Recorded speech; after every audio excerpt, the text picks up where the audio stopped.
Hello, and welcome to the Feeling Good podcast, where you can learn powerful techniques to change the way you feel. I am your host, Dr. Rhonda Borowski, and joining me here in the Murrieta studio is Dr. David Burns. Dr. Burns is a pioneer in the development of cognitive behavioral therapy and the creator of the new TEAM therapy. He is the author of Feeling Good, which has sold over 5 million copies in the United States and has been translated into over 30 languages. His latest book, Feeling Great, contains powerful new techniques that make rapid recovery possible for many people struggling with depression and anxiety. Dr. Burns is currently an emeritus adjunct professor of clinical psychiatry at Stanford University School of Medicine.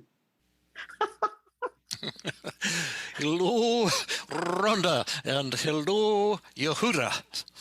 And hello to our listeners. Welcome, everyone, to episode 242. We are very excited to have with us today Yehuda Bar-Shalom, who is a team certified level 4 therapist who is now currently working in Israel. Yehuda Bar-Shalom.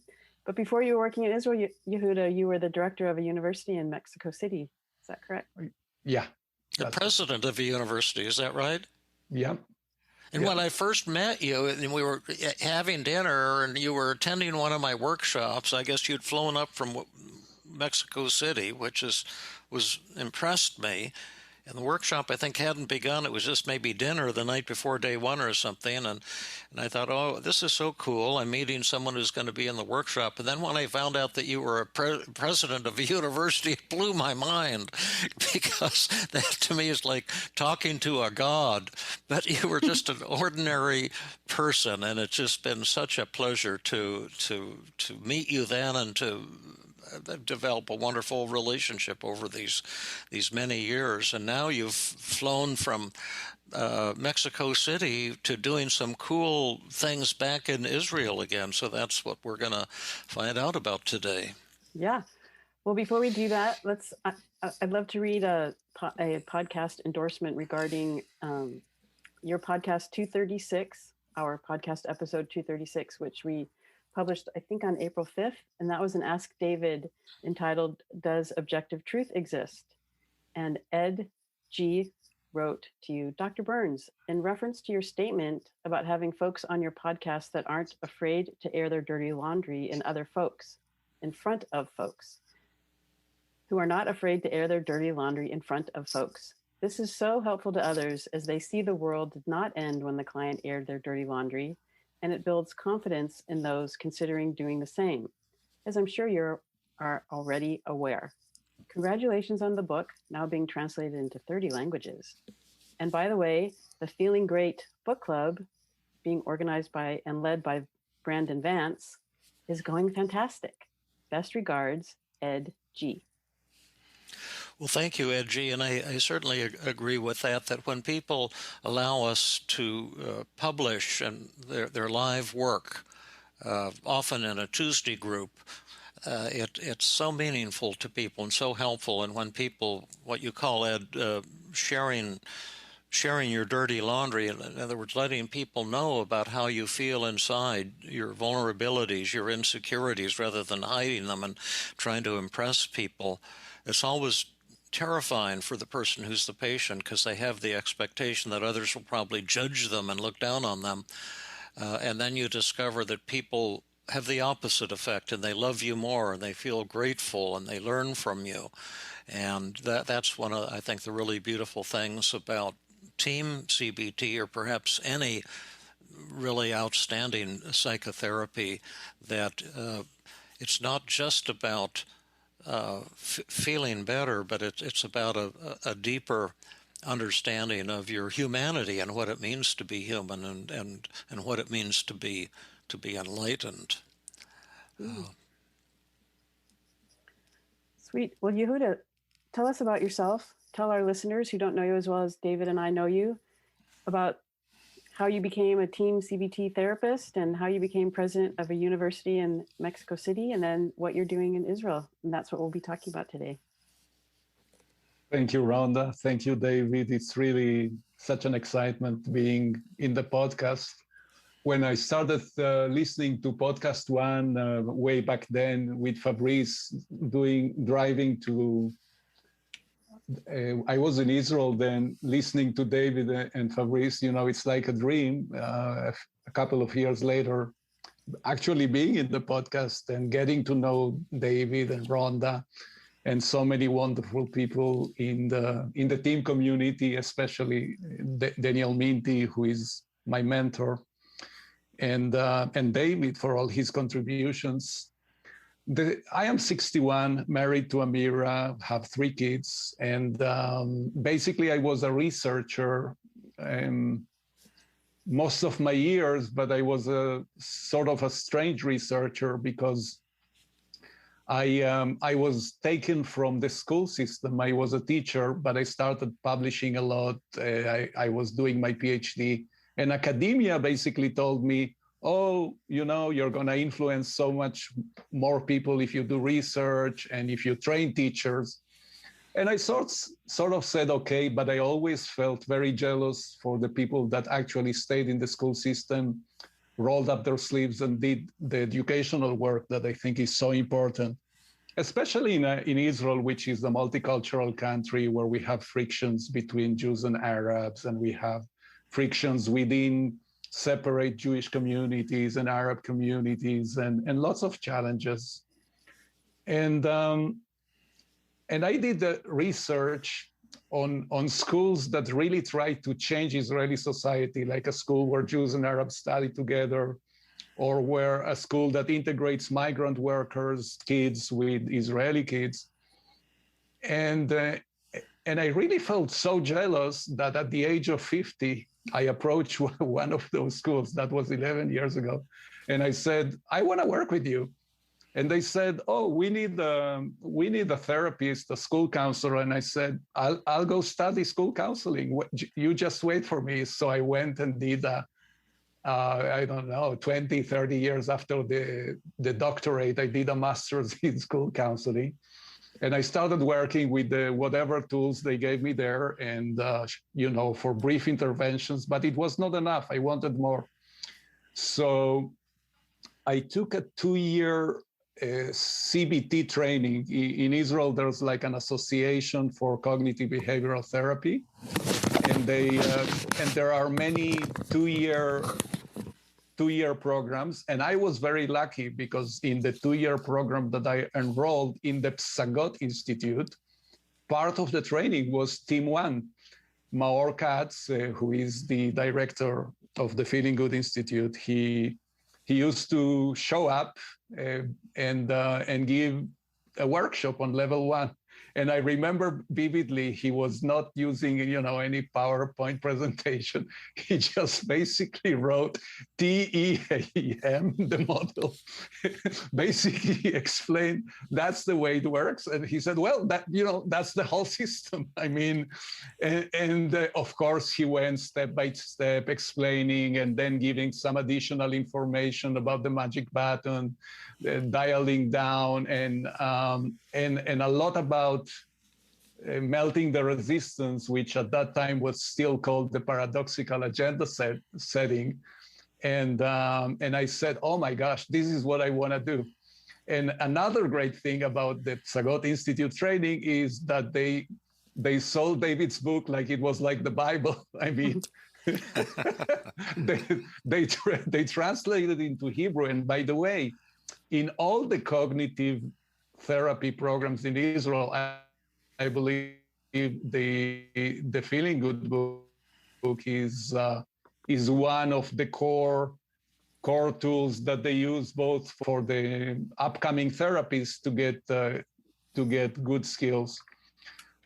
So I started listening to the podcast, and I said, after I was invited by the Jewish community in Mexico to this Jewish university, but it's not just for Jews. It's a university that serves all the Mexican community.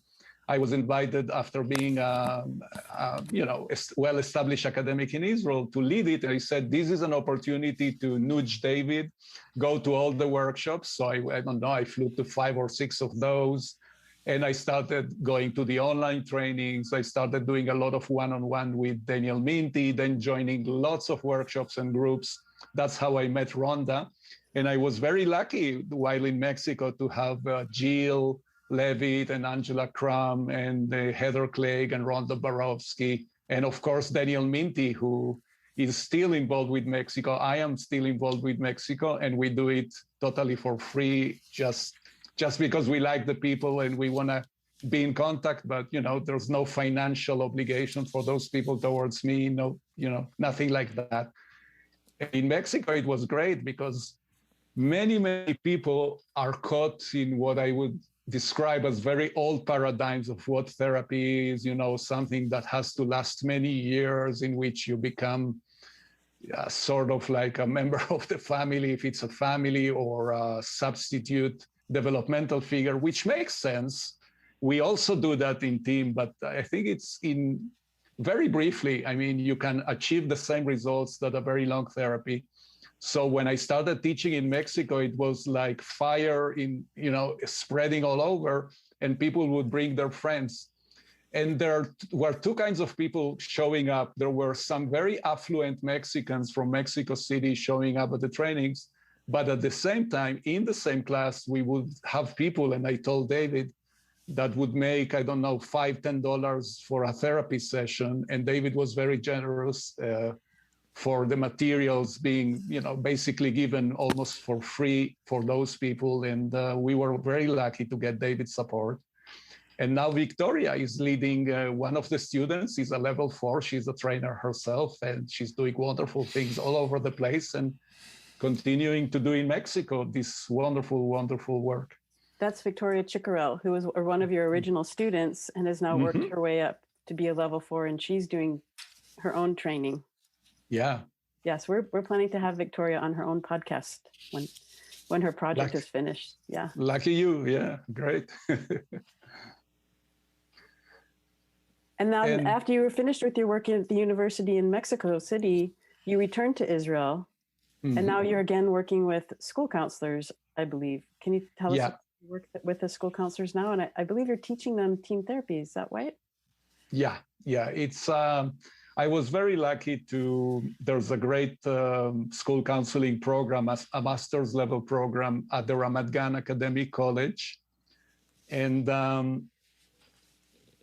I used to teach there part-time before leaving to Mexico. And I told them, a school counselor is like a family doctor, like a family practice. She or he is always there, always available for the students. She's not like a regular psychologist in the clinic waiting for somebody to show up. They are very much into the outreach mode.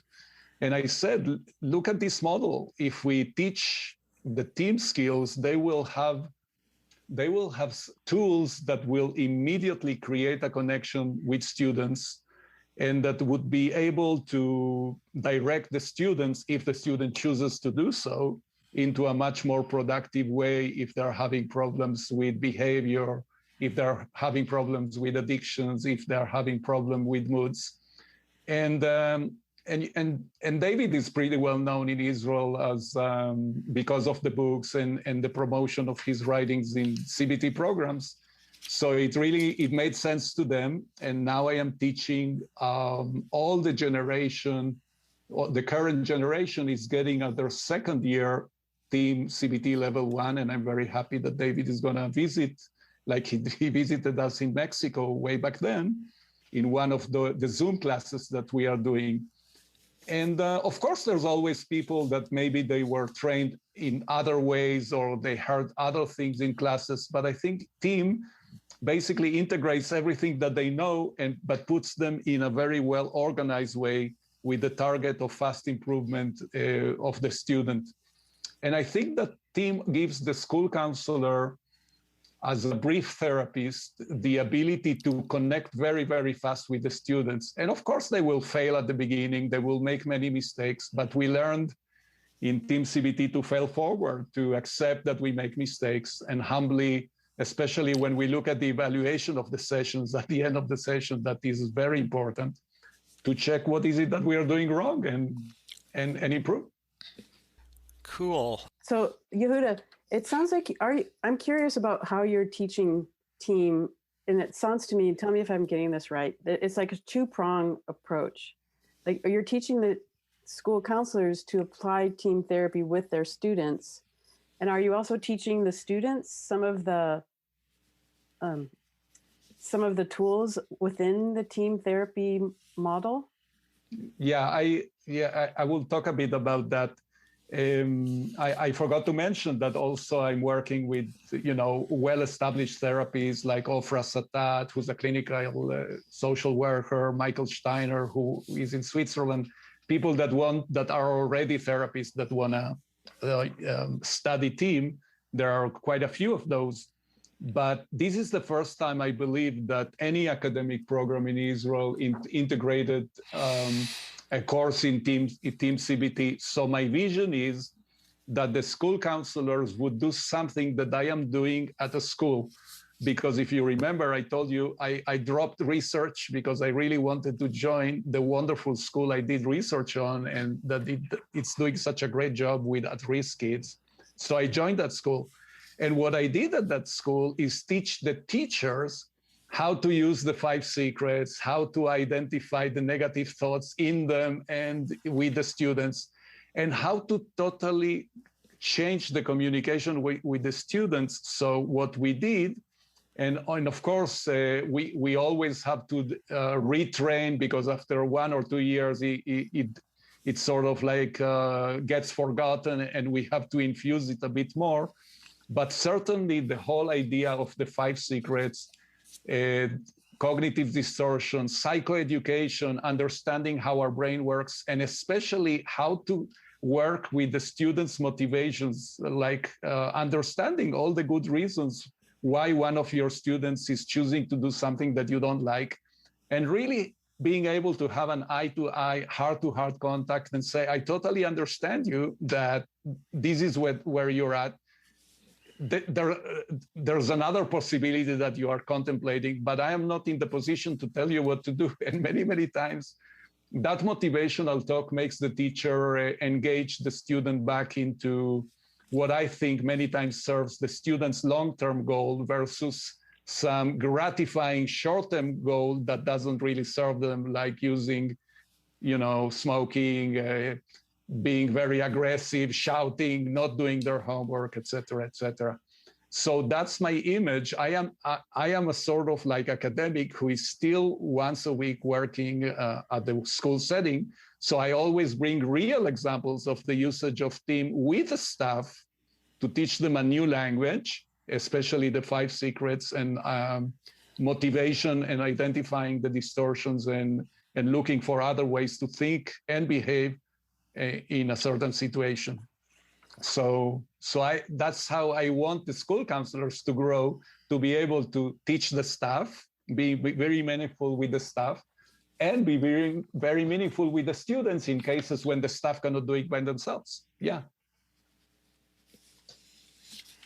That's cool. So there's the three kind of areas you're focusing on and training the teachers. The first is the 5 secrets of effective communication. We've had quite a few podcasts on that recently, and they've been popular with people, and certainly learning the 5 secrets takes tremendous commitment. It's like learning to play a musical instrument, and you have to want to change the way you communicate, and then you've got to do a lot of practice. And then you're also working to help students identify distorted negative thoughts that are triggering depression and anxiety and often anger as well. And then you've also been training these teachers to understand the motivation of the students, that what we call resistance, and that people do things for really good reasons. And if you want someone to change, you have to understand from their point of view why they're doing what they're doing, and get them to see that their motivations are really very positive, and rather than kind of scolding a person or, kind of preaching at them that they should change or they should have better behavior or something. It's the exact thing that we do in TEAM is we try to persuade the patient not to change, to see all the really good reasons to be depressed, to be hopeless, to be ashamed, to be lonely, to be anxious and panicky and angry and guilty and all of that. And once you see all the really good reasons to feel that way, suddenly you don't need to feel that way. It's kind of a paradox, and it's neat that you're trying to put this into the school system too. I might say that the theme of our show today is something I've heard about for years, decades. People have always said, well, why don't we teach this in the school system? And I always say, yes, that's what we need to do. We should have classes in, reading and writing and arithmetic and cognitive therapy, or whatever you want to call it.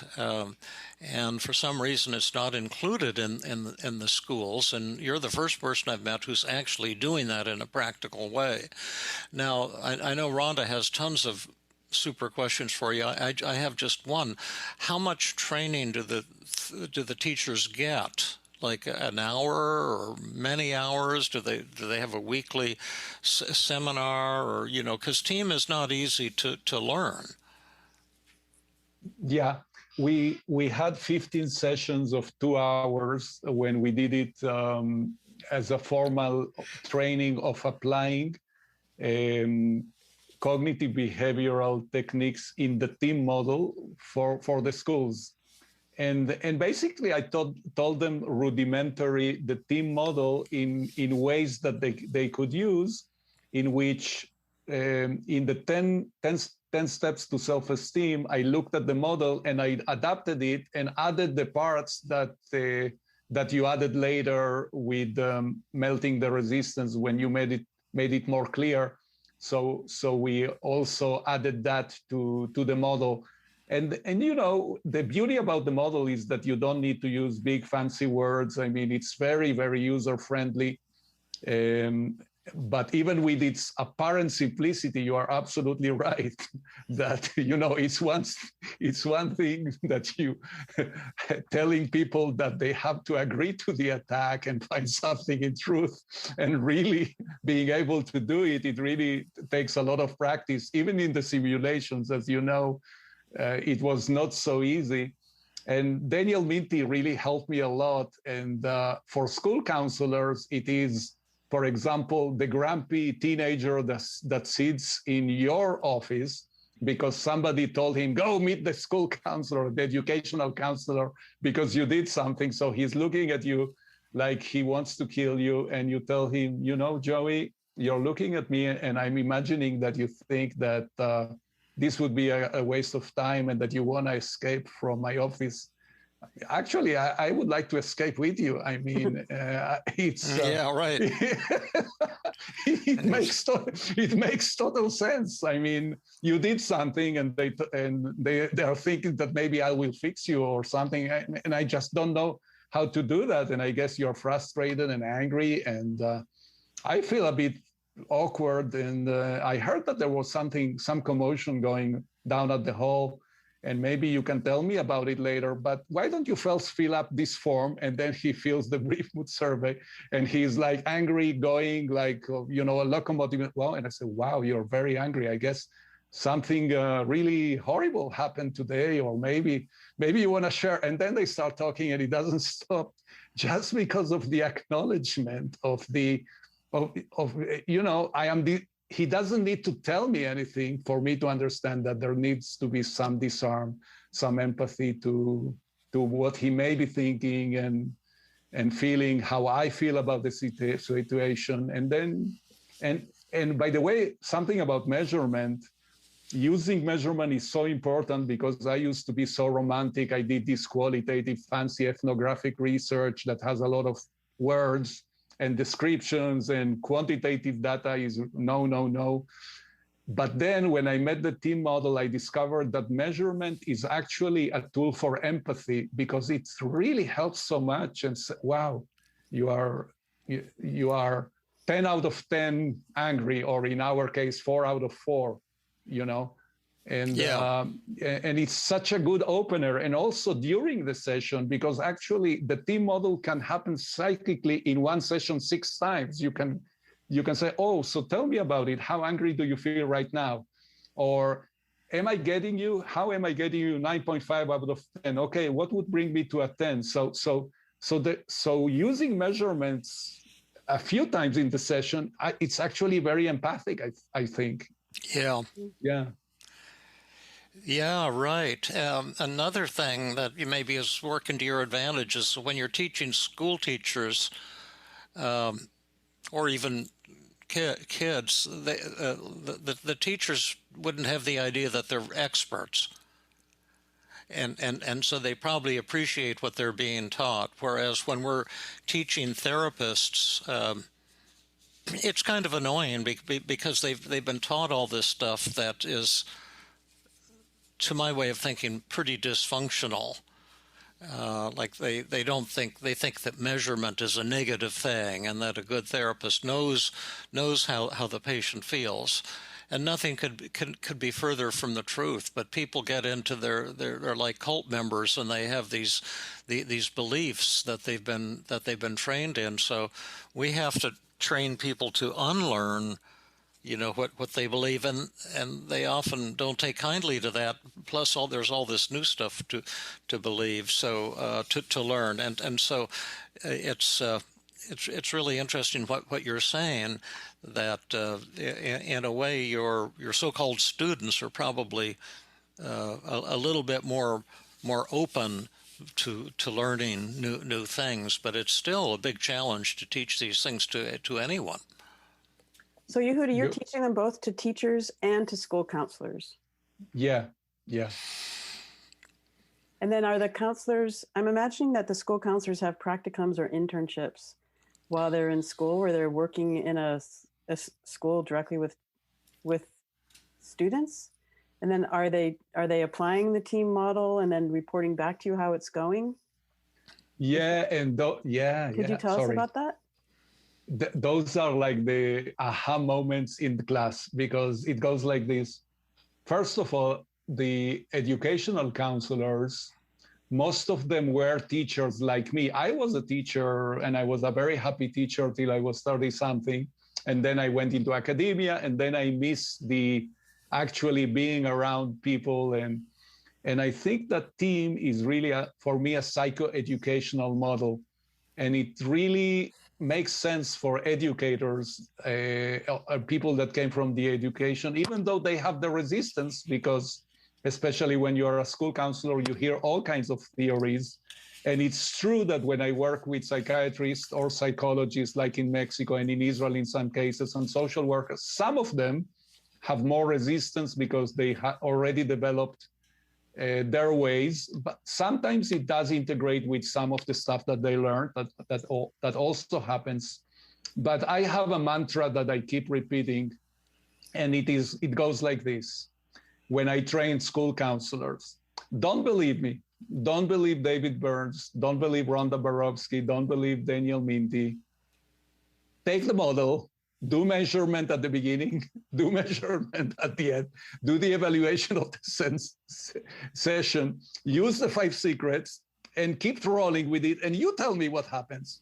And then there's always the people that roll up their sleeves, do the homework, do the stuff, and they said, I can't believe him. I told him, he told me that, I disarmed him, I gave him her empathy, and then we checked all the good reasons not to change, and then he said, no, I want to change, and then he stopped smoking, or then he stopped yelling at the teacher, or then he stopped, disrupting with his friends. So I think that the best selling point for TEAM-CBT is for people to actually try it. I mean, do your own phenomenological research, do your case study, try it. If it works, it works. If it doesn't work for you after you've done it many, many times, it means that maybe it's not the best fit for you.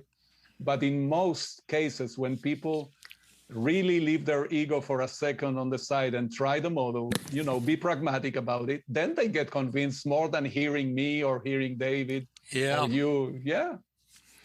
Yeah, so we call that, as you know, sitting with open hands, and I think it's as important in teaching as it is in therapy, not to have an agenda that you're trying to sell to people, because then they push back. And when you sit with open hands, as you're doing, then people feel much less threatened and more willing to collaborate and kind of check things out. So I love that approach. Now we have a very important question for you. And I know it's on everyone's mind, and people are just dying to find out the answer. And Rhonda will now ask you that question. Well, I do have a burning question. Now, are the teachers, counselors who are learning the 5 secrets, are they then teaching the 5 secrets to the students? Because I think this could be a lifelong skill that the students could then use throughout their life with their teachers or counselors or their parents or their peers and their own relationships. I must admit that I did not get to that point where the teachers would really tell them, oh, these are the 5 secrets and this is the way that they work. The school that I did research on, where I work right now, always excelled in empathy, always excelled in trying to understand the person's socioeconomical status. And a wonderful thing they had always in that school is that the fact that you had all kinds of trauma doesn't fizz me a bit, in the sense that, oh yeah, that happened to you. Oh my gosh, it must have been so horrible. That's your uncle who did it. And I understand that you couldn't be at home. And you know, tomorrow there's a math exam. Are you preparing for it? You know, so it means that the teachers never ever took any trauma that the student is involved with as an excuse not to be engaged in real life. So they always had that. Sorry. The 5 secrets only improved that ability and gave them a new language. So I think by modeling, by talking and communicating, of course, the students grasp something.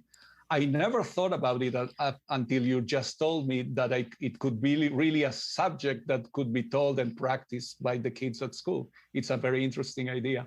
Oh, great. Yeah, because they're at the age where they can really learn this stuff, and they don't have all of yet the defenses.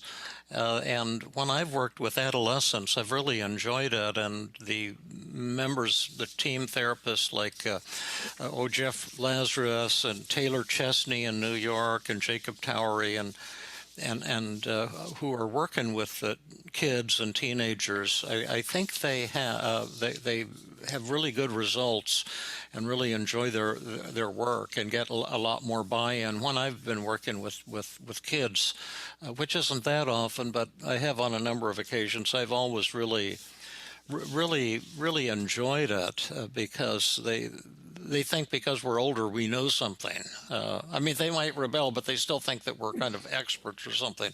And so when you teach them stuff, it comes with a little bit of extra credibility. And I just love working with kids, treating kids. And they're so honest, too. They'll tell you what they think of you. Yeah, it's so true. It is so refreshing. And by the way, one of the things that when I work directly with students, if they have problem with their peers or they are involved in bullying, otherwise the generator of bullying or the recipient part, the 5 secrets really help there. Just an example, I'm changing details, but there are many ethnic groups in Israel. So there's a kid that always they bring him from 0 to 100 and he gets very violent. If they'll tell him something, oh, your father is Russian, which is not a compliment. It's not meant to be like a compliment, etc. Yeah. So he decided that he would want to learn new ways to react. So the next time, oh, your father is a Russian. Yeah, you're right. Yeah, he is. Anything else that you want to tell me? Yeah. And, yeah, right. And their jaws dropped. And Yeah. by the way, it's a sort of funny situation because it always ended with punches, and the other guys were looking at him. I mean, what's going on? Yeah, that's cool. Yeah, I thought that there could be, we could create a modality of using the 5 secrets for kids who are being bullied and stuff like that. And I've never put a whole lot of time into thinking about it, but I think it could be really awesome. And the idea that other people's comments can't affect you, that's what we're going to do in the Tuesday group tonight, is we're going to do the fear of being judged by others, and we're going to do the I judge you feared fantasy practice. But I think a lot of this could be so valuable for like high school kids, grammar school kids, that only your thoughts can upset you. That's powerful. And then using disarming and stroking and role playing and practicing to where you're not taking that so seriously. That's exactly what we're going to be doing in the team training group tonight, and it's really fun, but it's also empowering to discover that you have so much power over how you feel. Other people's statements can't affect you. Only your thoughts can affect you. And if you're upset by someone's bullying or criticisms or put-downs, that's because of your own distorted thoughts. And if you change those thoughts, if you think about it more realistically, the pain will be vastly diminished or disappear. And then to have these wonderful tools, I've told many times on the podcast, and you may or may not have heard this story, but, even that woman that I trained in 5 secrets, and then she was kidnapped by a serial killer. Yeah. And she used it with him, and he even, gave himself up and didn't hurt her. So there's tremendous power there, but it's hard to learn the 5 secrets because it involves the death of the ego. Instead of putting up resistance and fighting and arguing and defending yourself, you see the truth and what the person is saying. You agree with them with a sense of peace, a sense of humor, and pretty soon the situation is transcended. It's magical, but it's not easy, particularly if you're getting all freaked out by somebody bullying you or putting you down or whatever. Uh-huh. And Yehuda, Yeah. you mentioned earlier when we were doing your introduction that you've worked at schools where there are Arab children and Jewish children learning together. And I'm wondering if the work that you're doing now is impacting that community or those types of schools, or if the teachers and the counselors you're training are working with both Jews and Arabs. Yeah, well, I did research on such a school, but I wasn't involved there. I was just communicating to the world that such schools exist and that their ethos is trying to create, being a model for Israeli society, how it could be at its best. Amira, my wife, who is a level 2 practitioner, she works at such a school with Jews and Arabs together, and she does use the 5 secrets in workshops. And because part of the work at the school is that the Jews and Arabs dialogue and have discussions about some of their difficulties. For example, very soon it's going to be Israel Independence Day, which makes the Jewish side very happy. It doesn't make the Arab side very happy because Israel Independence Day for them was, the loss of their dream, etc. So it's a school that has to manage very, very strong differences. And Amira uses the 5 secrets, and she reports that it really helps in the framework of the school. But this is just a grain of sand. There's so much more that you can do, utilizing the 5 secrets into intercultural work and into intercultural dialogue and into tolerance. And the sky is the limit, what we could do with the team model. And also, I was thinking about what David was saying before about this woman and the serial killer. The team doesn't just work with brainy people that you dialogue with them.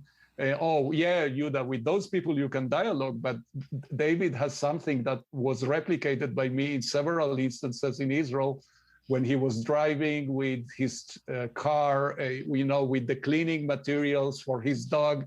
In the book Feeling Good Together, I really recommend people to read that. and a bunch of, let's say, less educated people who are very loud and with beer, And when David was very human, very understanding of their anger at him for slowing down their vehicle, it ended with them, almost offering to come and clean his house. So it's just humans to humans. Yeah, it was such a cool experience. I can just remember it vividly. But we all have this part of our human nature that wants to fight, that wants to kick ass, that wants to defeat our enemies. And we see it even in our cats. We adopted this 6-year-old cat who's as sweet as can be. Her owner died, and we adopted her from the Humane Society because we thought our other cat needed a playmate because she'd been alone. She was found at age 3 weeks old, abandoned on a trail, so she never got to interact with other cats. And this family adopted her for a few months and then gave her to us. But she has this inherent aggressiveness, and she doesn't have the agenda of developing a loving relationship with our new cat, Sweetie Pie. And it's sad. We're trying to see if we can get them together. We're working at it. We're doing everything we can to try to get them to be friends. But it's really tough. And humans are the same way. That we've got this side of us that wants to be aggressive, that wants to kill, that wants to see others as enemies, who need to be destroyed. And that's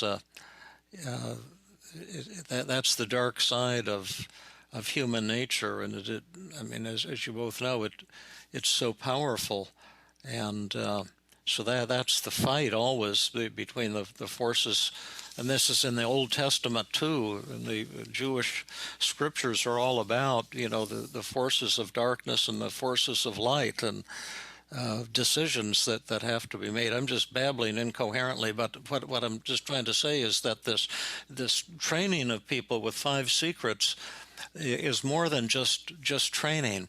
There has to be a desire for loving relationships, and sadly, it isn't the fact that everyone wants loving relationships with everyone. It's just, what I'm saying is just so stupid because it's so obvious, and yet a lot of people don't get it. And they think if you just teach the 5 secrets to people, we'll have peace on earth. But it's not quite that simple. No, it's very complicated because people have very good reasons to remain with their anger, and in the case with the kid who was told, "Oh, your father is like that," actually is understanding that dark side and reframing it positively. Oh, you really care about the honor of your family, and when you get violent, you are showing the world that you're not gonna take it. Right. And only when you respect the dark side, I think the other side comes and said, "Oh, hold on a second, I can work with this." But the problem is that when we scold people, they get even more entrenched. But you are right in your assessment that with addictions and with relationships, because of this problem that we are so attached to our rights and to our ego, that we are not so interested in getting close to people. Yeah. What you just said was very much of a Buddhist statement. I would say I just learned something from you. Thank you. Thank you. I think what the work that you do reminds me a lot of the Vipassana meditation that I practice, which is basically radical self-acceptance. Is that right? Yeah, which is one of the forms of self-defense that you use a lot, in the role plays. Yeah. Just accepting our humanity and accepting that we have that dark side, but it doesn't mean that we have to be operating through it or manifesting it. Yeah. Carl Jung kind of had that same kind of idea, although I'm such a slow reader, I've never read much of anything from anybody, but I've heard that he feels that mental health has to do with integrating with your dark side, and that's kind of what you're saying, and I can see that too. To accept and to admit that we have these aggressive, sometimes sadistic, revengeful urges, rather than trying to deny them and paint ourselves as sweet angels and our enemies as monsters. Yeah, yeah. Yeah, But it's so rewarding to look down on others and to feel like we're morally superior and to hate other people. It's very appealing. I can feel the appeal myself, and I think of certain groups, even here in the United States, that kind of I find totally repugnant, in the political arena. I won't go further because we'll lose half our audience, but there's intense feelings on both sides, and the battle can heat up and become very frightening very fast.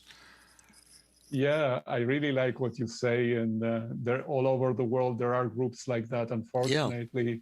And but something that you said resonates with another Vipassana teacher who's a psychiatrist, a Yale graduated psychiatrist, Paul Fleischman in the United States says, and I think that maybe I'm sure you feel it too, that every patient I saw or I see, I saw myself. Oh, I mean, yeah. Yeah. So, and it's there. So if you see, if you see yourself in the other, so you acknowledge you have all that, supposed pathology, and we are just humans. Yeah. Yeah. Yeah. Well, Yehuda, you and David and I, we've been talking a lot about training the teachers and the counselors about using the 5 secrets when they're in their work with their kids, and the kids learning it from them. And how do you also help the students identify their own distorted thoughts? Do you have to have the teachers and the counselors do work with students in that direction? Can you tell us about that a little bit? Well, it's. I think it's very. I don't want to say it's easy, but there's like a way to do it. And I heard that Heather lately has been doing a workshop. Maybe you have been doing, Rhonda, with educational counselors. So I was very excited. No, Heather and Brandon and Amy Spector. Oh, I want to hear from them. What were their conclusions? But you basically, we are in the Zoom era. So you put them in breakout rooms and you give them an assignment in which one of them has to describe a situation, and basically like using the daily mood log and get to the negative thoughts. And I must tell you, when I first split them into the breakout rooms, I thought, they will schmooze, they will do something else, they will check their email. And I tell you, I went to each room and they were talking seriously and analyzing and is this a negative thought? Yeah, no, that's a feeling.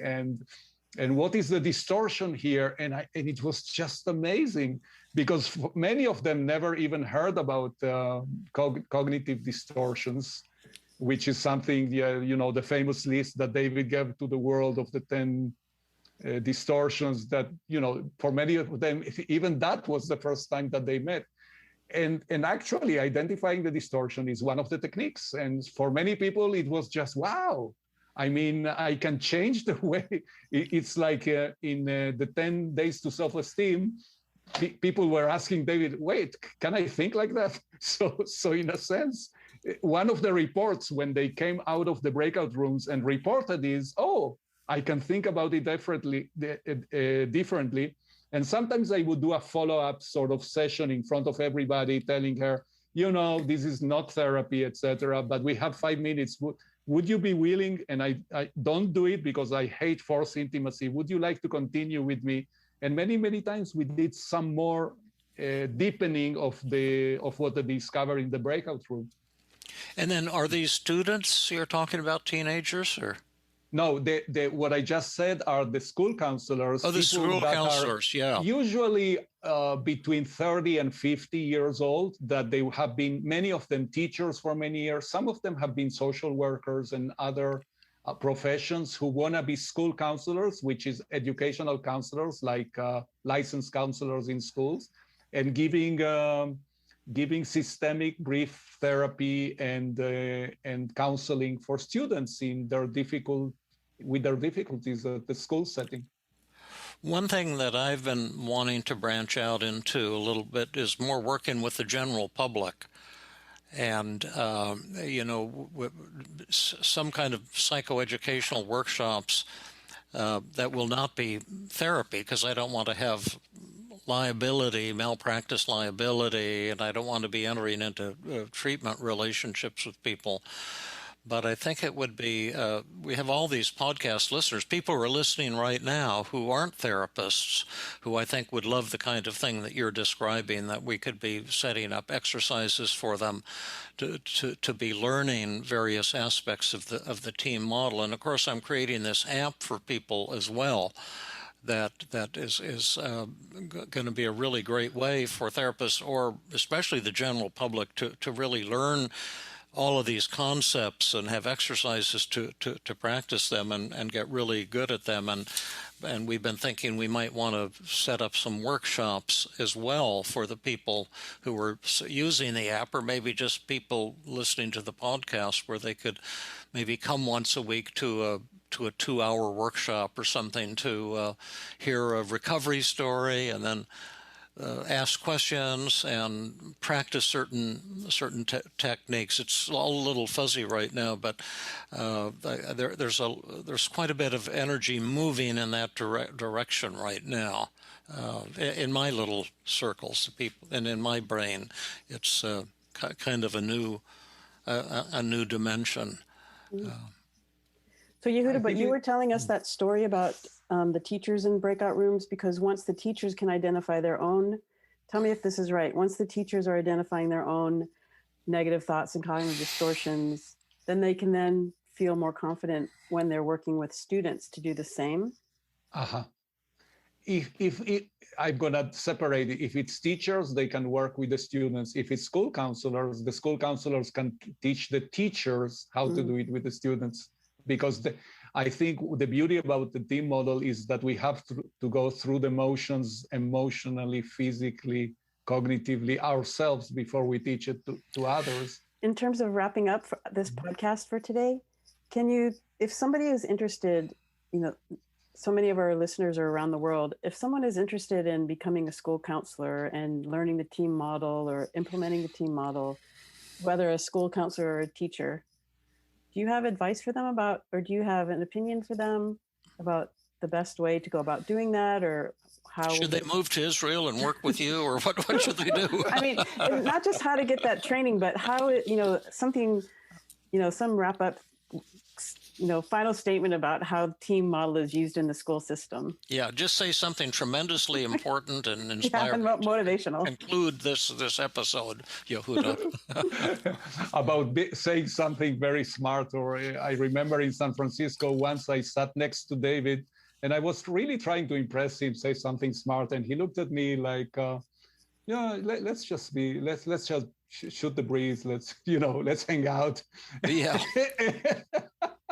So that was it. So it was great hanging out with you guys. But with that thing that you asked for, Rhonda, which is school counseling, any person that would contact me, I would gladly write or talk with them about how educational counseling and can really get benefits from learning and practicing the team model. They can reach me through my website, just www.yehudabarshalom.com. They can find me there. And those who are lucky to go to the Ramat Gan Academic College, so they will get it as part of their training.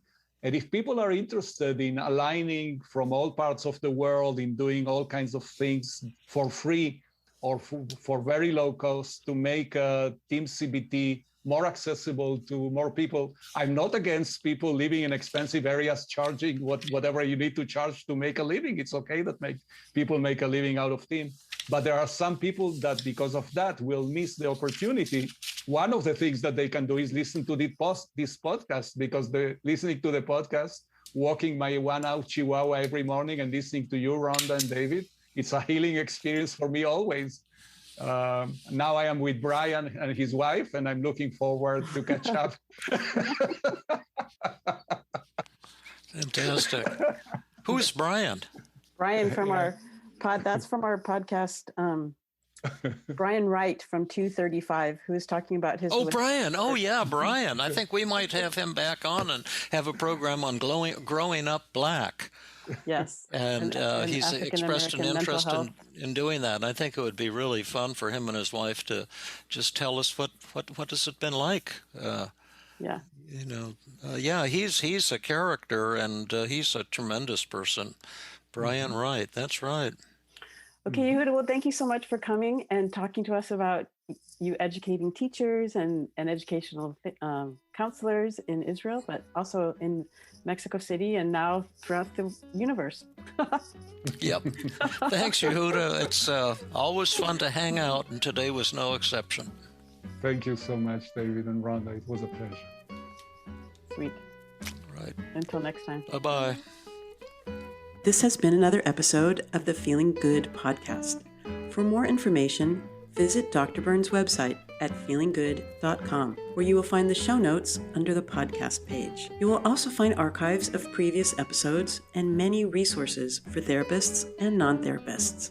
We welcome your comments and questions. If you want to support the show, please share the podcast with people who might benefit from it. You could also go to iTunes and leave a 5-star rating. I am your host, Rhonda Borowski, the director of the Feeling Great Therapy Center. We hope you enjoyed this episode. I invite you to join us next time for another episode of the Feeling Good podcast.